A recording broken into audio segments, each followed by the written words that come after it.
आप लोगों ने आग और पानी को एक साथ देखा है? स्टेज पे देखिए, आग और पानी आपको एक साथ दिखाई देंगे।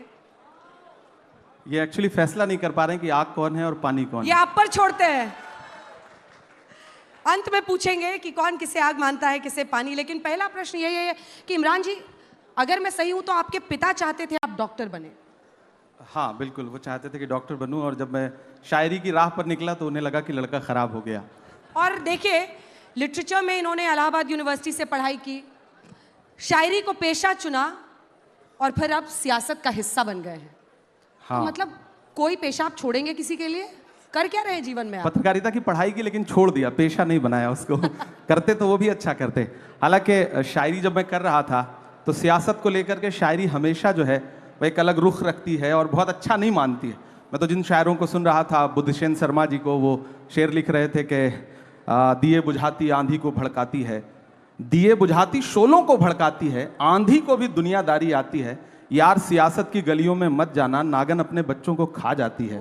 तो मैं तो ये शेर सुन रहा था, लेकिन फिर लगा कि जब एक ऐसा वक्त आया कि सब कुछ सियासत ही तय कर रही हो, कलम को भी सियासत ही तय कर रही हो कि कितना लिखना है, कितना बोलना है, जब पत्रकारों के नाम एक साथ जो है वो फ्रेम करके दुनिया के सामने रखे जा रहे हो कि कवर करने वाले लोगों के नाम ये हैं, उनका भी जात, उनकी भी मजहब तय किया जा रहा हो, तो मुझे लगा कि नहीं, अब चलते हैं सियासत की दुनिया में, देखते हैं क्या कर सकते हैं।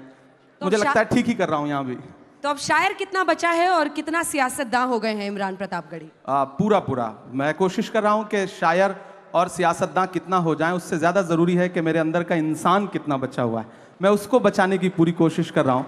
और संवेदना के स्तर पर मुझे लगता है कि मैं कभी तन्हाई में बैठता हूँ तो खुद से आंख मिलाता हूँ, तो मुझे लगता है कि यार ठीक है, अभी उतना ख़राब नहीं हुआ हूँ, और कोशिश करूँगा कि कभी उतना ख़राब ना हो, ये आवाम से भी वादा करता हूँ।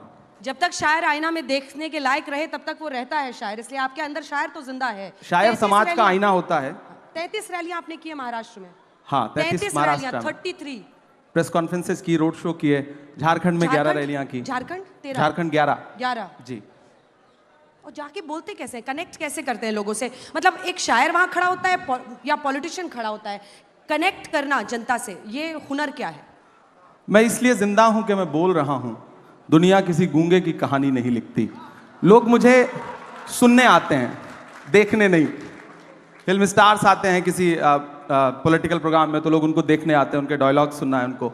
मेरे साथ यह है कि जो आवाम आती है मुझे सुनने, वो लाई हुई भीड़ नहीं होती, आई हुई भीड़ होती है, तो मुझे कनेक्ट करने में कोई दिक्कत नहीं आती। मैं उससे बात करता हूं और उसके मुद्दों पर बात करता हूं, शायरी के लहजे में बात करता हूं, तो उसे अच्छा लगता है, तो मुझे कोई दिक्कत नहीं आती कनेक्ट करने में, मुझे अच्छा लगता है। लहजा क्या होता है वो? शायराना। जैसे आप इनसे कनेक्ट करके दिखाइए, ये जो ऑडियंस है, कितने युवा हैं यहाँ पर जो अभी कॉलेज में पढ़ रहे हैं, और कितने लोग हैं जो शायर बनना चाहते हैं? बहुत कम। ये हाथ बढ़ने चाहिए, इस सेशन के अंत तक ये हाथ बढ़ने चाहिए। हाँ, बहुत कम तादाद है। इनसे कनेक्ट करने के लिए मुझे लगता है मुझे कुछ शायरी सुनाना चाहिए। मैं शायरी सुनाता हूँ। इंकलाब का नारा होगा, इंकलाब का नारा होगा, इंकलाब का नारा होगा, पहला नाम हमारा होगा, इंकलाब होगा, पहला नाम हमारा होगा, धरती के आंसू निकलेंगे, धरती के आंसू निकलेंगे, धरती के आंसू निकलेंगे, और समंदर खारा होगा, और समंदर खारा होगा। और आप आग और पानी का जिक्र कर रही थी तो इनके नाम एक शेर के दर्पण कितना प्यारा होगा, दर्पण कितना प्यारा होगा, दर्पण कितना प्यारा होगा, जिसमें अक्स तुम्हारा होगा, जिसमें अक्स तुम्हारा होगा। और इस दौर की जो सच्चाई है कि एक अकेला क्या कर लेता, एक अकेला क्या कर लेता, एक अकेला क्या कर लेता, भीड़ ने घेर के मारा होगा, पहला नाम हमारा होगा। और सियासत में होकर भी हुक्मरानों के नाम ये शेर कि जब तारीख लिखी जाएगी, जब इतिहास लिखा जाएगा, जब तारीख लिखी जाएगी, कैसा हश्र तुम्हारा होगा, इंकलाब का नारा होगा। क्या बात है। शुक्रिया। अब हमें समझ में आ गया कि चाहे आप आग हैं या पानी हैं, आप पानी आग से कनेक्ट कैसे बना लेते हैं। शब्द आपकी जादूगरी की तरह हैं और आपने हमेशा इसका इस्तेमाल किया। लेकिन मैंने आपकी बहुत शायरी पढ़ी, मुझे कई बार लगा कि इमरान के अंदर इतना दर्द क्यों है। इमरान के शब्दों में, उनकी लाइनों में दर्द बहुत झलकता है, इसकी वजह क्या है? एक्चुअली जिस दौर में मैं बड़ा हो रहा था, मैं हिंदी साहित्य का विद्यार्थी रहा इलाहाबाद विश्वविद्यालय में, जिस दौर में मैं बड़ा हो रहा था, समाज की घटनाएं मुझ पर प्रभाव डाल रही थी, उस समय सिस्टम एक अलग तरीके से व्यवहार कर रहा था। और ख़ासतौर से मैं जिस समाज से आता हूँ, उस समाज के दर्द को ज़्यादा जल्दी महसूस करता हूँ क्योंकि मैं उसके बीच में रहता हूँ। मैंने उस भेदभाव को, उस सिस्टम के जुल्म सितम को करीब से देखा है। और शायर हूँ तो जाहिर सी बात है कि दर्द तो है दिल में। कोशिश करता हूँ, जुल्म के दौर की तारीख रकम करते हैं, इतना आसान नहीं ये काम जो हम करते हैं, काट देते हैं सदा हाथ हमारे जालिम, और हम फिर उन कटे हाथों को अलम करते हैं। तो हम कोशिश कर रहे थे कि उस दर्द को महसूस करें, और मीडिया जब उस दर्द को, उस जुल्म सितम को अपना हिस्सा नहीं बना रही थी, तो मेरी कोशिश थी कि मेरे पास जो प्लेटफॉर्म है, उस प्लेटफॉर्म का इस्तेमाल उस जुल्म सितम का को गाने के लिए करूं। और मुझे लगता है कि मैं कामयाब रहा बहुत हद तक, और मैंने अपनी बात दुनिया के सामने रखी। मत समझना कि मैं गीत गाता रहा, मैं तो जख्मों का मातम मनाता रहा, ये समझ करके जालिम पिघल जाएगा, मैं तरन्नुम में मातम मनाता रहा। तो मैं मातम मनाता था, लोग उसको सुनते थे, पसंद करते थे। क्या बात है। मैं जुल्म पर मातम मना रहा था, लोग सुनते गए, उसको पसंद कर। ये जुल्म हो किस पर रहा है? समाज में हाशिए पर मौजूद हर इंसान पर, वो हिंदू भी है, मुसलमान भी है, सिख भी है, ईसाई भी है, और सिस्टम कर रहा है, इसमें कोई दो राय नहीं, आज भी कर रहा है। और उससे एक बहुत लंबी लड़ाई लड़ने की जरूरत है। और सबसे बड़ी जिम्मेदारी है कलमकारों की। कलमकार जो है वो सत्ता का अस्थाई विपक्ष है। हमारी जिम्मेदारी है कि जब मैं शायर बन के बोलूं तो फिर हाकिम से आंख मिला के बात करनी है, वो कोई भी हो, वो हमारा अपना हाकिम क्यों ना हो, तब मैं उससे भी आंख मिला करके बात करके बोलूंगा। जब मैं 2010, 2011, 2012, 14 में शेर लिख रहा था, नज़में लिख रहा था, जो नज़्म मेरे इंट्रोडक्शन में उन्होंने सुनाई कि माँ हम भी तेरे बेटे हैं, वो मैंने 2011 में लिखी थी। मैंने मदरसे की नज़्म 2012 में लिखी। उसके बाद हालात जैसे जैसे बदलते गए, मैंने कोशिश की कि मैं अपने कलम के साथ इंसाफ करता रहूं। सिस्टम जुल्म करता है, इन दिनों थोड़ा बढ़ गया है, आप लोगों ने दिखाना कम कर दिया है, तो हमें और जोर से बावाज़े बुलंद बोलना पड़ता है। बस इतनी सी बात है। लेकिन चूंकि आपने ये चर्चा छेड़ी है, तो आप क्या दोहरा जीवन जी रहे हैं? क्या इमरान को, खुद एक शायर को, एक पार्टी का गुलाम बनना पड़ा ताकि उनकी आवाज मैग्नीफाई हो? कई शायर ऐसे हैं जो आज भी ये मानते हैं कि हमें पार्टी और सियासत से कुछ नहीं लेना देना, और उनकी कलम में क्या कम ताकत है। पहले तो आपके सवाल में जो शब्द है, आप आज तक में नौकरी कर रही हैं, तो आज तक की गुलाम थोड़े ही है। मैं पार्टी के साथ काम कर रहा हूं, हम किसी भी संस्थान के साथ काम करते हैं, संस्थान हमें सम्मान देता है, हम संस्थान की विचारधारा के साथ सहमत होते हैं, तब तक साथ चलते हैं। जिस दिन हमें लगेगा कि संस्थान हमारी विचारधारा से सहमत नहीं है, हमारी शर्तों को नहीं मान रहा है, उस दिन ये हो सकता है, मेरा अपना जो उसूल है कि मैं पार्टी तो नहीं बदलूंगा, राजनीति छोड़ दूंगा। हमारी अपनी एक दुनिया है। क्या राजनीति में आना जरूरी हो गया था इमरान? बिल्कुल जरूरी हो गया। बहुत सारे शायर ऐसे हैं जो मानते हैं कि अपनी कलम को आजाद रखना किसी भी एक पार्टी की विचारधारा से उनकी पूरी जिंदगी का लक्ष्य होता है। नहीं, देखिए, आप जिस दौर में जी रहे हैं, इस दौर में अगर आप ये कह रहे हैं कि आप तटस्थ हैं, तो आप सबसे बड़ी सियासत कर रहे हैं। ये कहना कि मेरा सियासत से कोई लेना देना नहीं है, ये सबसे बड़ी सियासत है। जो भी ये कह रहा है वो सबसे बड़ी सियासत कर रहा है। वो अपने आप को सबका रखना चाहता है। और मेरा अपना मानना है कि या तो इधर खड़े हो जाओ या तो उधर खड़े हो जाओ। आज का दौर ऐसा है कि आप सिर्फ जुल्म को बुरा मत कहो, जालिम को बुरा मत कहो, जो अच्छा है उसका साथ भी दो। हम सिर्फ फेसबुक पर, ट्विटर पर, इंस्टा पे पोस्ट कर देते हैं ये मामला हुआ, ये बड़ा गलत हुआ। जिसके साथ गलत हुआ उसके साथ खड़ा कौन होगा? अगर सारे लोग एक सोशल मीडिया पे पोस्ट करके अपनी जिम्मेदारी से अलग हट जाएंगे तो मुझे लगता है कि साथ देने वालों की कमी आ गई। पहले होता था, बड़े बड़े प्रोटेस्ट होते थे, आंदोलन होते थे, हुकूमतें झुकती थीं। अब क्या है कि हमने फेसबुक पे एक पोस्ट लिख दिया, ट्विटर पे एक ट्वीट कर दिया, हमें लगता है हमने अपनी जिम्मेदारी पूरी कर ली। नहीं, हमें सड़क पर भी उनका साथ देना है। और अगर मैं संसद में भी गया हूं तो मैंने सबसे पहले यूनिवर्सिटी के बच्चों की फीस वृद्धि के खिलाफ संसद में जो पहली स्पीच की मैंने वो वहां पे की। मैं वहां पर हिंदू मुसलमान बन के नहीं गया, मैं वहां एक युवा बन के गया हूं और मैं लगातार जिस पर भी जुल्म हो रहा है उसके खिलाफ बोल रहा हूं। एक पुरानी आपकी शायरी है जो लोग बहुत वायरल कर रहे हैं, उसकी 2 लाइनें आपको सुनाकर आगे बढ़ेंगे अगले सवाल पे। ये एक शायर का दावा है, कभी भी रद्द नहीं होगा, तेरे कद के बराबर अब किसी का कद नहीं होगा। इलाहाबाद वालों मेरी बात याद रखना, तुम कई सदियों तक कोई अतीक अहमद नहीं होगा। बड़ा पुराना सवाल है और बड़ी पुरानी कविता है ये। मैं इलाहाबाद विश्वविद्यालय में पढ़ रहा था, फ्री स्टाइल मतलब गांव से आया था। वो शाहिद का एक शेर है कि जो भी मिलता है उसी को देखने लगता हूं मैं, क्या करूं मजबूरियां हैं, गांव से आया हूं मैं तेरे साहिल पे आया था कि देखूं तेरा ज़र्फ, ऐ समंदर किसने तुझसे कह दिया प्यासा हूं मैं। इलाहाबाद विश्वविद्यालय में आया पढ़ने के लिए, किसी धन्ना सेठ की औलाद नहीं था, राजनीतिक परिवार नहीं था, खानदान में कोई शायर नहीं था, तो मुझे तो मंच चाहिए थे। जो भी मंच मिलता था उस पर चढ़ता था, अपनी प्रतिभा दिखाता था, पेमेंट लेता था, घर जाता था। एक वक्त आने के बाद आपको समझ में आता है कि आपकी वैचारिकी क्या है, आपकी विचारधारा क्या है, आपको किन मुद्दों पे लड़ना है। अच्छा, कवि सम्मेलन और मंचों के एक उसूल हैं। आप मंच समझती हैं, यहां आने पे आपने 2-4 जुमले बोले, उसके बाद लोग कनेक्ट हुए ना, वरना लोग तो संगीत के असर में थे। तो हम जब मंच पे आते थे तो लोग मुख्य अतिथि के असर में हैं, तो हमने मुख्य अतिथि के लिए 4 पंक्तियां सुनाई, उसके बाद फिर वो सुनाया जो हमें सुनाना था। अच्छा, ये वही था। तो समा बांधते थे आप? हाँ, इसको समा बांधना ही कह सकते हैं। भीड़ को अपने से जोड़ने के लिए आपको चला वो तीर जो बेहतर तेरी जबान में है, किसी की आंख में जादू तेरी जबान में है। तो हमारी आंख में तो जादू नहीं है, लेकिन जबान में जादू जगाने के लिए ये सारे तिकड़म अपनाने पड़ते थे। क्या बात है, आपने खुद ही कह दिया तिकड़म अपनाने पड़ते थे। सच्चाई भी शायद शायर की सबसे बड़ी ताकत होती है, अगर पूरी जिंदगी वो उसको किसी पार्टी में रहते हुए भी संभाल कर रख सके। मैं पूरी कोशिश करूंगा, ये आवाम से वादा है मेरा। क्या बात है। तो अब मुझे लगता है कि यही लोग जो आपके लिए तालियां बजा रहे हैं अब कुछ सुनना चाहते हैं। कितने लोग सुनना चाहते हैं एकदम इमरान प्रतापगढ़ी अनसेंसर्ड?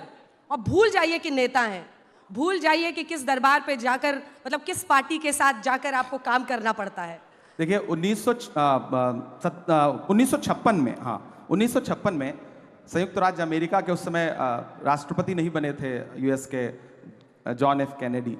वो हार्वर्ड यूनिवर्सिटी में एक छात्रों से बातचीत कर रहे थे, तो उन्होंने एक बहुत अच्छी बात कही थी। उन्होंने कहा था कि अगर हर राजनेता को शायरी और कविता आने लगे, पोएट्री आने लगे, और हर राजनेता पोएट्री और शायरी करने लगे, तो ये दुनिया जिंदगी जीने के लिए और खूबसूरत हो सकती है। कितनों को सिखाया ये बताइए। असल बात ये है, राहुल जी को भी सिखा रहे नहीं सिखा रहे?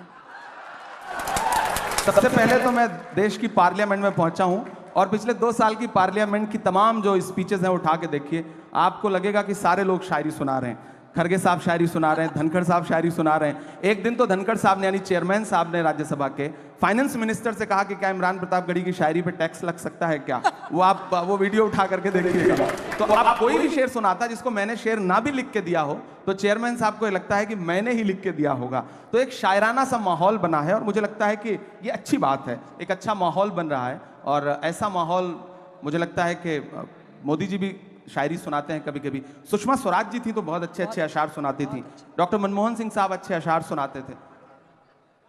हाँ, लालू जी थे तो बहुत शानदार माहौल रहता था सदन का। अडवाणी जी ने भी कभी कभी शायरी सुनाई है।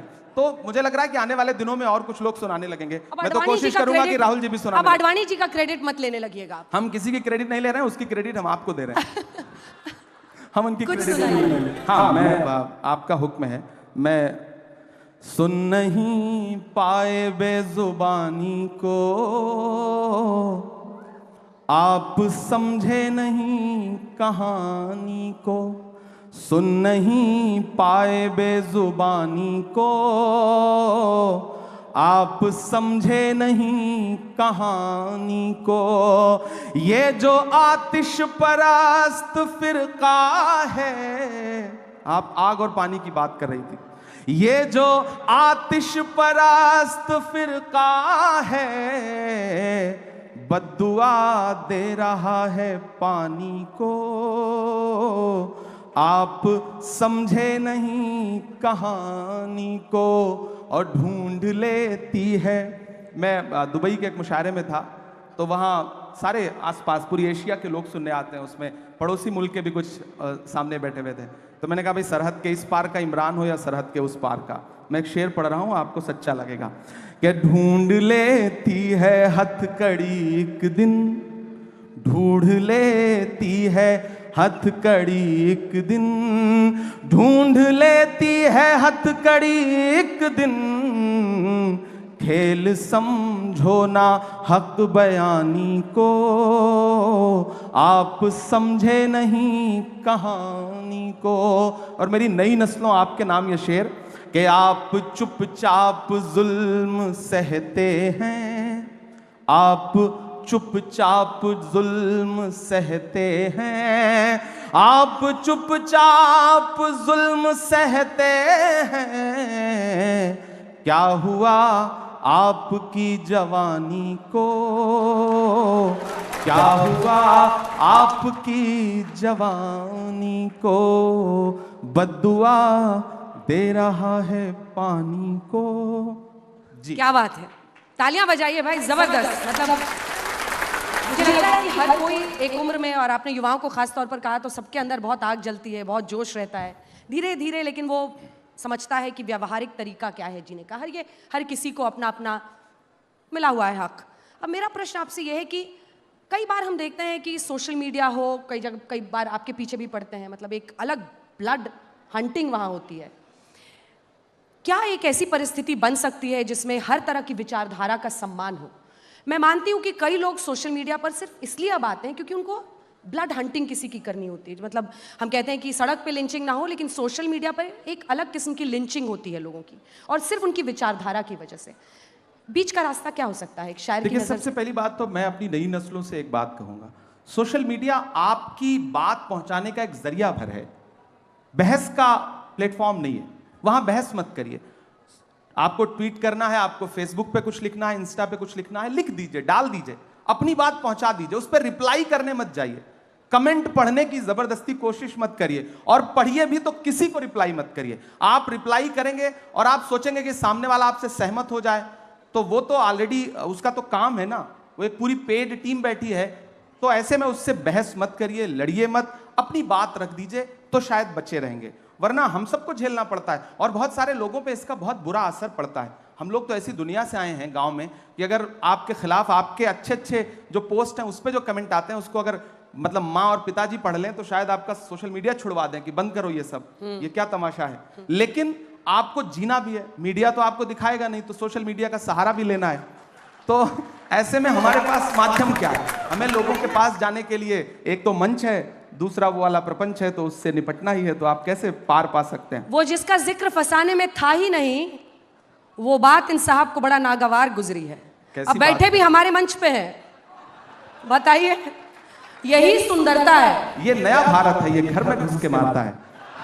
यहाँ पे बैठे हैं, मंच हमारा है, और फिर भी शिकायत कर रहे हैं कि हम इनको दिखाते नहीं हैं। शिकायत नहीं कर रहा हूँ, हम लोगों के बीच में बहुत सामान्य बातचीत हो रही है, तो आपको सामान्य तरीके से ही मैं बात कह रहा हूँ। मैं जब मीडिया की बात करूं तो देखिए, मैं कलम का आदमी हूं, तो जाहिर सी बात है मेरी शिकायत भी अपने परिवार के लोगों से ज्यादा होगी। साहित्यकार हमारी भी तो शिकायत है, आजाद रहते हैं, देते अपनी कलम को, क्या धार थी। अब ऐसा लगता है आप स्वतंत्र पत्रकारिता चलिए शुरू बिल्कुल वही कर रहे हैं, हम लोग वही कर रहे हैं, और इसीलिए आप भी मजबूर होते हैं इस मंच पर आने के लिए। देखिए, आप भी मजबूर होते हैं क्योंकि आज तक जैसा मंच है नहीं। इमरान प्रतापगढ़ी जी, आप भी जानते हैं आज तक जैसा मंच है नहीं। मैं महाराष्ट्र गई, शरद पवार से लेकर नाना पटोले ने मुझे इंटरव्यू दिया। क्यों दिया? क्योंकि उनको पता है कि हमारी क्रेडिबिलिटी और सर्वश्रेष्ठता पूरी दुनिया में धमक रखती है, और वो किसी एक व्यक्ति के बोलने से ना तो ऊपर चढ़ती है ना गिरती है। कुछ चीजें स्थायी होती हैं। तभी आप भी आए हैं, आपके कुछ प्रशंसक आगे की कतारों में बैठे हैं, वो भी इसीलिए आए हैं क्योंकि उनको पता है कि यहाँ पर इससे जो हम वीडियो एडिट कर करके डालेंगे वो वायरल होगा। अंजना जी देखिए, तुम्हारी बज़्म के बाहर भी एक दुनिया है, मेरे हुजूर बड़ा जुर्म है ये बेखबरी। आज तक बहुत अच्छा संस्थान है, मैं किसी एक संस्थान को क्रिटिसाइज नहीं कर रहा हूँ। तो बाकियों का भड़ास यहाँ मत हम यहाँ अगर आए हैं ना तो आपने हमें बुलाया है, हम तब आए हैं। बिल्कुल हमारे मेहमान हैं आप। हमने कितने सांचों में ढल के आए हैं, कितने सांचों में ढल के आए हैं, ख्वाब की तरह पल के आए हैं। तुम सिफारिश से जहां पहुंचे हो हम वहां खुद ही चल के आए हैं। तो हमें तो बुलाया गया, हमें तो बुलाया गया है। और मैं आने और बुलाने के इस बहस में नहीं पड़ना चाहता, लेकिन मैं एक बात ये कहना चाहता हूं कि नेता देखिए मैं बात पूरी कर लूं उसके बाद, देखिए मैं आपको पूरा मौका दूंगा, मैं आपकी बात का जवाब भी दूंगा। सिफारिश पर मैं भी एक कविता सुनाऊंगा। मैं आपके लिए आप सुनिए, नहीं मैं आपकी कविता बाद में माटी का सुनूंगा। वृक्ष नहीं जिसको नदियों ने सींचा है, बंजर माटी में पलकर मैंने मृत्यु से जीवन खींचा है। वाह, याद रखिएगा, तो कविता पूरी हो गई। और अब मैं बात जो कह रहा था कि यहां बुलाने और आने का सवाल नहीं है। नेता और मीडिया दोनों एक दूसरे के पूरक हैं। आप हैं तो हम हैं, हम हैं तो आप हैं। बिना हमारे आपका भी वजूद नहीं है और बिना आपके हमारा भी वजूद नहीं है। हम दोनों एक दूसरे की जरूरत हैं, तो हम दोनों एक दूसरे को उसी रूप में कबूल करें। हम आपस में लड़े नहीं। तो हमें बुलाया गया तब हम आए। फिलहाल बिल्कुल आपकी कविता बहुत अच्छी थी, सिर आंखों पर आपकी कविता बहुत अच्छी थी, लेकिन नो डाउट आज तक बहुत शानदार कर रहा है और ये कल तक बहुत शानदार करता रहेगा, मुझे पूरा विश्वास है।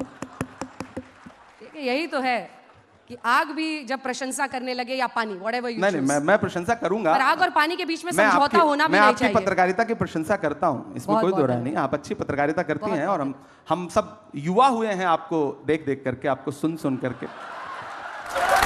ये मेरे लिए बहुत खुशी की बात है कि मुझे देख देख कर आप जैसे लोग जवान हो गए। हम एक वक्त में शायर भी बने और फिर नेता भी बन गए। जब यूनिवर्सिटी में पढ़ रहे थे तो हमें मतलब कुछ चंद लोग हैं, चुनिंदा लोग हैं जिनकी पत्रकारिता सुन रहे थे हम लोग, और हमें लगा कि पत्रकारिता की पढ़ाई करनी चाहिए। तो उसमें आपको क्रेडिट देता हूं मैं इस बात के लिए। अब राजनीति में आ गया, पार्लियामेंट में चला गया, लेकिन उम्र तो कम ही है ना। वजन बढ़ गया, राजनीतिक वजन कह रही हूं मैं। अगले प्रश्न पर आते हैं। अब मुझे लगता है कि सियासत पर हम लोगों ने आग पानी बहुत कर लिया। एक चैलेंज है 30 सेकेंड्स रील वाला चैलेंज, जो इस जनरेशन को ग्रस्त कर रहा है। उनको पता भी नहीं चल रहा और वो एडिक्टेड हो रहे हैं। वॉशरूम जाते हैं तो, स्कूल जब जा रहे होते हैं तो, क्लास में तो शायद मोबाइल ले लिया जाता है, फिर घर पहुंचते पहुंचते वो चैलेंज आप जैसे शायर कैसे उसको काउंटर करेंगे? और एआई का चैलेंज, दोनों पर आपकी राय क्या है? देखिए मैं गांव से आया था, मुझे तो एक टाइम था कि जब ऑर्कुट का जमाना था, उस जमाने से सोशल मीडिया, मैंने कहा ना, अखबार में एक आपका नाम छप जाता था किसी कवि सम्मेलन मुशायरे की रिपोर्ट में, तो लगता था कि हमने दुनिया जीत ली। लेकिन एक वक्त के बाद समझ में आया कि वो पर्याप्त नहीं है। उसके बाद सोशल मीडिया का कैसे इस्तेमाल हो, इस पे काम शुरू किया।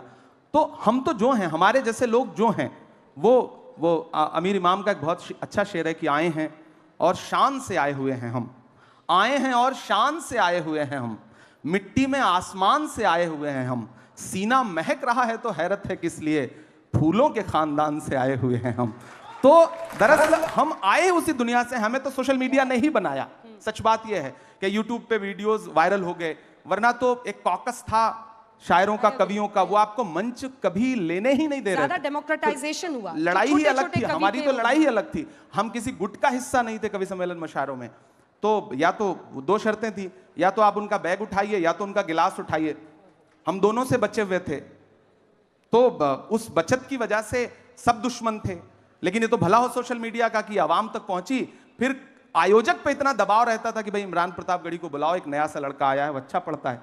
तो उस दबाव की वजह से हम यहां तक पहुंचे, मैं तो मानता हूं। तो सोशल मीडिया का वो दबाव है, उसे प्यार से हैंडल करिए, उस पर अच्छी अच्छी चीजें लिखिए। 30 सेकंड, अब हमें तो पार्लियामेंट में 0 आवर 3 मिनट में बोलना पड़ता है, लंबा सा भाषण है 3 मिनट में पूरा करना है। तो अभी तो पार्टी की तरफ से, मैं तो बहुत युवा हूं, तो हमारे तमाम सीनियर्स राज्यसभा में है, तो टाइम ही नहीं मिलता पार्टी वाला। तो अब आपको अपनी प्रेजेंस भी दिखानी है, तो 3 मिनट में अपनी बात कैसे रखें, तो वो बिल्कुल 30 सेकंड वाला ही मामला है, वहां के लिए 3 मिनट। तो उसमें कोशिश करते हैं कि अपनी बात रख पाएं और एडजस्ट कर लेता है इंसान। धीरे धीरे ये दौर भी खत्म हो जाएगा। ये जो नई पीढ़ी है ना, ये बहुत दिन तक किसी चीज को सर आंखों पे नहीं बिठा के रखती, ये उतार देगी बहुत जल्दी। रील वाला खुमार भी उतर जाएगा, मुझे पूरा यकीन है। क्या बात है। वो पीछे से कोई मुझे कह रहा है कि कुछ सुनना चाहते हैं वो लोग। हाँ, क्योंकि अब हम अंत की तरफ बढ़ रहे हैं। बिल्कुल सुना देता हूँ मैं, एक नज़्म सुनाता हूँ। बैठे हैं तो एकदम लय में अच्छा उस पे सुनाएं? नहीं नहीं, ये आज ये एक सिस्टम बना हुआ है, इसी पे चलने दीजिए। एक नज़्म सुनाता हूं। एक दिन हुआ क्या कि पार्लियामेंट में नए नए गए हैं तो थोड़ा चीखना चिल्लाना ज्यादा, जोश ज्यादा है, तो एक साथ 146 सांसद सस्पेंड किए गए। याद होगा आपको, इतिहास में पहली बार विपक्ष के 146 सांसद राज्यसभा और लोकसभा मिला के सस्पेंड हुए। हम निकले तो मीडिया के साथ ही बाहर खड़े थे, तो उन्होंने व्यंग्यात्मक तरीके से कहा कि सस्पेंड हो गए। तो हमने कहा भाई आज सस्पेंड ना हुए होते तो अपनी नजरों में गिर जाते, ऐसा लगता है कि बुजदिलों में नाम शुमार हो रहा है, बहादुरों में नहीं। तो बोले आप शायर हैं, शायरी की भाषा में बताइए। तो एक नज्म कही मैंने वहीं पर कि जख्म पर जख्म खा के निकले हैं, ये संगीत वाले भी जो साथी बैठे हैं मुझे उनका भी साथ मिले, कि जख्म पर जख्म खा के निकले हैं, हाँ मगर मुस्कुरा के निकले हैं। सर झुकाने का हुक्म जब आया,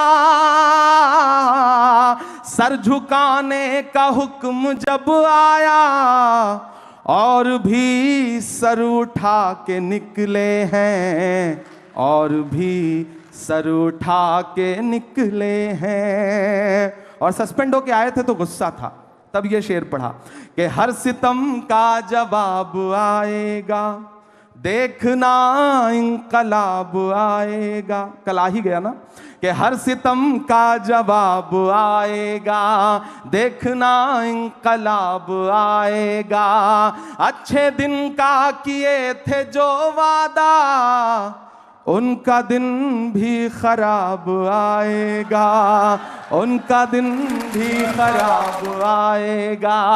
हम तो निकले हैं मुस्कुराते हुए, हम तो निकले हैं मुस्कुराते हुए, और वो तिल मिला के निकले हैं, और भी सर उठा के निकले हैं।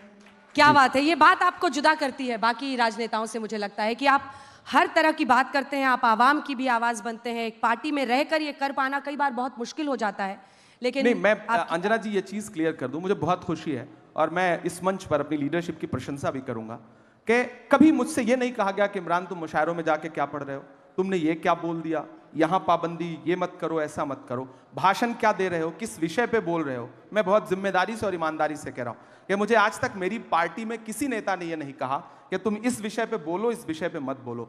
उन्हें भरोसा है और शायद मैं उसके साथ न्याय कर रहा हूं। मैं कवि सम्मेलन मशारों में जाता हूं, सारे विषयों पे कविताएं पढ़ता हूं और मुझे कभी नहीं रोका जाता। हाँ, जब मैं राजनीतिक मंचों पे खड़ा होता हूं तो राजनीतिक लहजे में बात करता हूं, वहां मैं शेर पढ़ता हूं कि खौफ नहीं जिसे मुरझाने का, मैं उस गुल के साथ खड़ा हूं। कैसा भी दौर आए लेकिन मैं राहुल के साथ खड़ा हूं। कल भी खुल के साथ खड़ा था, आज भी खुल के साथ खड़ा हूं। कैसा भी दौर आए लेकिन मैं राहुल के साथ खड़ा हूं। तो मैं वहां अपनी बात रखता हूं, लेकिन बाकी जगह पे मुझे स्वतंत्रता है। इतनी तारीफ मैं कांग्रेस पार्टी की इसलिए करूंगा अपने, मैं वहां उनका सांसद होने के नाते, कि मुझे कहते हैं कि आप कवि सम्मेलनों में जाया करो, आप अपना बेस जो है, जो अपनी पुरानी आपकी दुनिया है, उस दुनिया को छोड़ो मत, राजनीति में आकर के पूरी तरह से राजनीति के मत हो जाओ। मुझे ये चीज, मतलब ये राहुल जी ने मुझसे कही है, मैं इस मंच पे ये मतलब बता रहा हूं, तो मुझे ये चीज अच्छी लगती है। वो इतनी स्वतंत्रता वहां पर है कि आप लिख पढ़ सकते हैं, बाकी जगहों पे मुश्किल है। तालियों के साथ बहुत बहुत अभिनंदन इमरान प्रतापगढ़ी जी, आप मंच पर आए आज तक के हमारे मेहमान हैं। मुझे भी बहुत अच्छा लगा। और लीजिए, क्या कह रहे हैं? वो क्या कह रही हैं? वो कह रही हैं कि हम खड़े मोदी जी के तो साथ। अच्छी बात है, मैं कहाँ करूँ, हालांकि वो खड़ी नहीं हो तो बैठी हैं, वो तो खड़ी नहीं हो तो बैठी हैं। मोदी मोदी के नारे लगा रहे हैं वो लोग, लेकिन देखिए अच्छी बात है, लगाएं। हर तरह की विचारधारा मुझे तो अच्छा लग रहा है ना कि मैं उनके बीच में आके भी कविताएं सुना रहा हूँ। ये मेरी ताकत है कि मैं, ये शब्दों की ताकत है कि मैं उनके बीच में भी खड़ा होकर के कविताएं सुना रहा हूँ और मैं सुनाऊंगा। ये तो अच्छी बात है। मैं तो पार्लियामेंट में मोदी जी बैठे रहते हैं तब उनको भी सुनाता हूँ। मैं तो उनसे पूछता हूँ कहाँ सोया है चौकीदार, विजय माल्या नाक के नीचे से हो गया फरार, कहाँ सोया है चौकीदार, मैं तो पूछता हूँ। ठीक है, जो लोग यहाँ पर आए हैं आप सभी का बहुत धन्यवाद। सबकी विचारधारा अलग हो सकती है, आप मोदी यही मोदी तो के अच्छी नारे, बात आप है कि इमरान अलग के अलग नारे विचारधाराएं लगा एक मंच पे बैठे हैं, लेकिन एक सबका मंच हम पर सम्मान बैठे करें और सबका और मुझे भी सम्मान सम्मान है। मैं उनका सम्मान करता हूं, उन्होंने मेरी कविताओं पे ताली बजाई, उनका शुक्रिया अदा करता हूं। यही तो शब्दों की ताकत है। इसी के साथ आपका बहुत बहुत धन्यवाद। तालियों बहुत के साथ, बहुत धन्यवाद। तालियों के साथ बहुत बहुत धन्यवाद। ऐसे ही वीडियो देखने के लिए हमारे चैनल को सब्सक्राइब करिए। मिलते हैं फिर एक नए वीडियो में।